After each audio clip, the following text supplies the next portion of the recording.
क्या आप जानते हैं कि सिर्फ 13 दिनों में भारत ने पाकिस्तान के 2 टुकड़े कर दिए थे और 93,000 से भी ज्यादा पाकिस्तानी सैनिकों को भारतीय सैनिकों के सामने घुटने टेकने पड़े थे और आत्मसमर्पण करना पड़ा था, जो कि यह इतिहास का सबसे बड़ा आत्मसमर्पण था। लेकिन सवाल यह है कि ऐसा कैसे हुआ?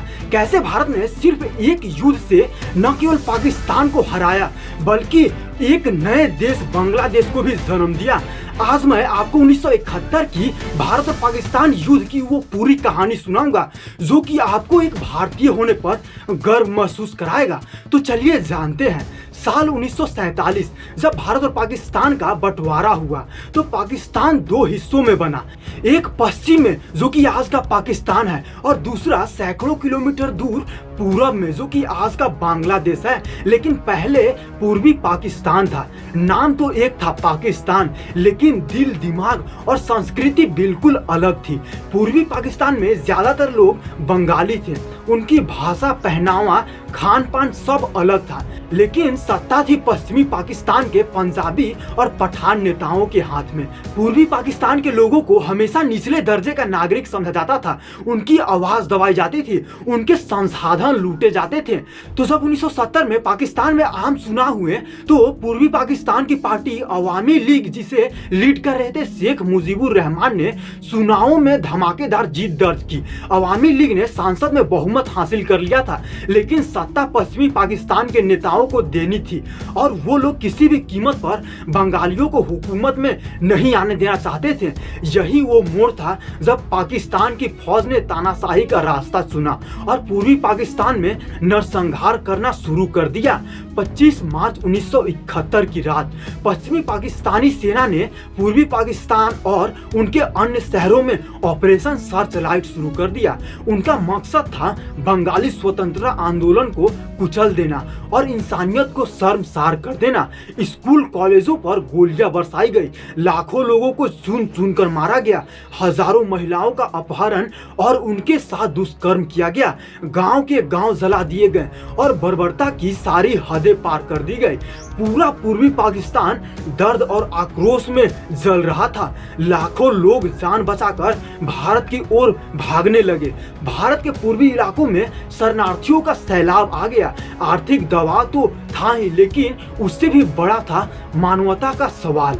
उस समय के भारत के प्रधानमंत्री इंदिरा गांधी ने पहले शांतिपूर्ण हल ढूंढने की कोशिश की। उन्होंने दुनिया भर में पाकिस्तान के अत्याचार को उजागर किया, लेकिन पाकिस्तान ने सुनना तो दूर, उल्टा भारत पर हमले की धमकी देना शुरू कर दी। भारत को एहसास हो गया था कि अब या तो चुप रहकर अत्याचार सहना पड़ेगा या फिर एक निर्णायक कदम उठाना होगा। 3 दिसंबर 1971 की रात पाकिस्तान ने भारत के कई एयरबेस पर अचानक हमला कर दिया। ये हमला ही भारत को खुलकर युद्ध में कूदने का मौका दे गया। भारत ने आधिकारिक तौर पर युद्ध की घोषणा कर दी। अब मैदान तैयार था, एक तरफ पाकिस्तान की सेना, दूसरी तरफ भारत की सेना और बांग्लादेश के आजादी के दीवाने मुक्ति वाहिनी, जो कि पाकिस्तान से बांग्लादेश की मांग कर रहे थे। भारतीय सेना ने 3 तरफ से पूर्वी पाकिस्तान को घेर लिया। जनरल सैम मानेकशॉ के नेतृत्व में एक बेहतरीन रणनीति के साथ भारतीय फौज ने आगे बढ़ना शुरू किया। वायुसेना ने पाकिस्तानी ठिकानों को तबाह कर दिया, नौसेना ने कराची बंदरगाह पर जोरदार हमला बोला और जमीनी सेना ने गांव दर गांव, शहर दर शहर आजादी की मशाल जलानी शुरू कर दी। भारतीय सेना और मुक्ति वाहिनी की जोड़ी ने पाकिस्तान की सेना को हर मोर्चे पर पछाड़ दिया। पाकिस्तानी सैनिकों के पास धीरे धीरे हथियार डालने के अलावा कोई विकल्प नहीं बचा और 16 दिसंबर 1971 को ढाका में दुनिया ने एक ऐतिहासिक नजारा देखा। पाकिस्तानी फौज के जनरल ए.के. नियाजी ने 93,000 सैनिकों के साथ भारतीय सेना के सामने आत्मसमर्पण कर दिया और भारतीय सैनिकों के सामने घुटने टेक दिए। यह आधुनिक इतिहास का सबसे बड़ा सैन्य आत्मसमर्पण था। फिर ढाका में ही एक नए देश की घोषणा हुई, पीपल रिपब्लिक ऑफ बांग्लादेश। फिर यहीं से जन्म हुआ बांग्लादेश का।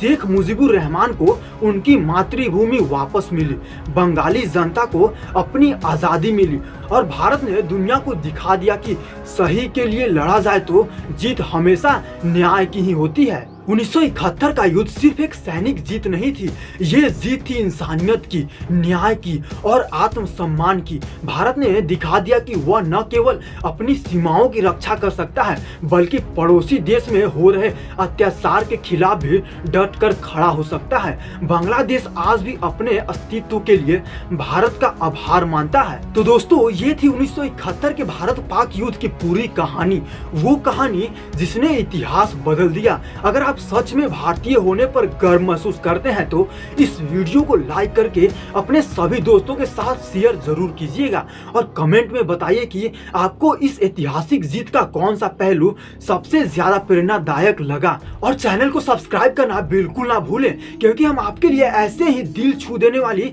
ऐतिहासिक कहानियां लाते रहते हैं। याद रखिए, जब इंसानियत की आवाज दबाने की कोशिश होती है तो सही वक्त पर उठाया गया एक कदम पूरी दुनिया बदल सकता है। जय हिंद, जय भारत, वंदे मातरम।